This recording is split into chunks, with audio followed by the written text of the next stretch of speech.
Am I the a-hole for being resentful toward my husband's best friend and his girlfriend and not being able to move past everything they've done? My 28F husband's 32M best friend, Brad, and his girlfriend, Tessa, have been a constant emotional weight in my life over the last few years. Their behavior, and my husband's refusal to set boundaries, has caused so much damage I don't know how to let go of the resentment. A few years ago, Brad and Tessa were allowed to live rent-free in a 4-bedroom home owned by my mother, located in a middle-to-upper-class neighborhood.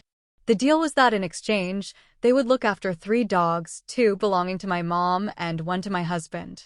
At first, this arrangement felt like a win-win.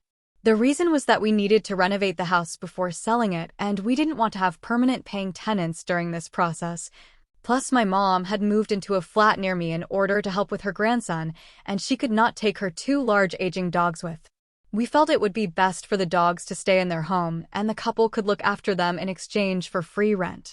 But when we decided to sell the home, Brad and Tessa demanded we pay half their rent at a new place, cover their deposit, and continue providing dog food.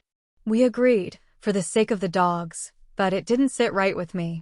To make things worse, they took nearly all of my mom's furniture with them when they left: beds, couches, TVs, washer, dryer, tables, you name it, without offering to return it or compensate her. 2024. Tessa has never made any effort with me personally. At social events, she'd sit silently with the guys, never attempting a single conversation. It always felt cold and deliberate. In 2021, I hired her to work in my business. She was unreliable, missed days, and didn't complete tasks, so I let her go. She later told people I didn't train her and that I was a terrible boss who never gave her a chance. After that, my best friend, let's call her Jess, a soft, kind, non-confrontational person, moved into the house Brad and Tessa had once lived in, paying rent. She was also pregnant and going through a lot emotionally.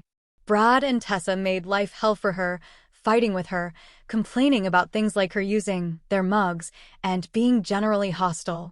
Eventually, Jess moved out. Tessa also tried to get her fired by telling my husband she was on her phone too much and not working. 2022. Later, when I hired someone else, Tessa found out and called Brad, who called my husband and gave him a mouthful, accusing me of being cruel for not rehiring her. My husband pressured me into hiring her again while I was pregnant. 2023.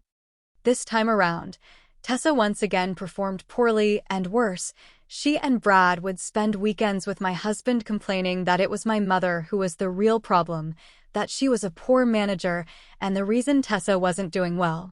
My husband took that narrative seriously and actually tried to push my mom out of the business, which nearly fractured my relationship with her.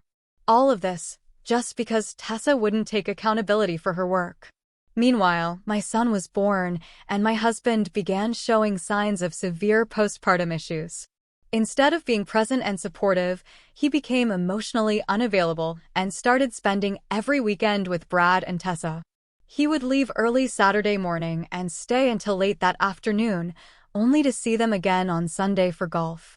They became his safe space while I was home alone with a newborn struggling. So not only were they sabotaging my business and trying to alienate me from my own mother, they were actively enabling my husband to neglect me and our child during one of the most vulnerable times in my life. To top it off, when I finally let Tessa go again, I offered her a severance package out of kindness, even though she wasn't entitled to one.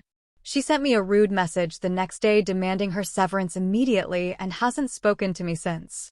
November 2024, neither has Brad. And yet, they continue to see my husband every single weekend, like none of this ever happened. And throughout all of this, my husband has defended them. He says they're just struggling and that I'm being too harsh. He refuses to set any boundaries or acknowledge the pain they've caused, or the way he abandoned me during it all. I've tried to move on. I've tried to forgive. But I can't. The resentment is too deep, and I feel like I was left to carry everything while being vilified for simply speaking the truth. I am expected to simply get over it. Yet none of them have ever apologized, and when I confronted my husband about my feelings, he paints the picture that I have a weird, make-up, personal vendetta against them. They all play innocent as if they've done nothing wrong, and I am just an unreasonable and cruel person for not moving on and forgiving them. I asked my husband to rather spend less time with them, and if so, see only his male friend, as it is inappropriate for them to be all three together on every single social occasion. Am I wrong?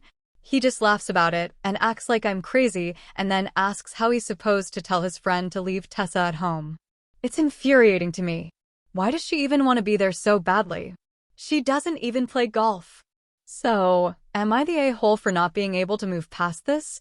For resenting my husband's best friend and his girlfriend, and my husband himself, for enabling them, dismissing me, and choosing them over his own family?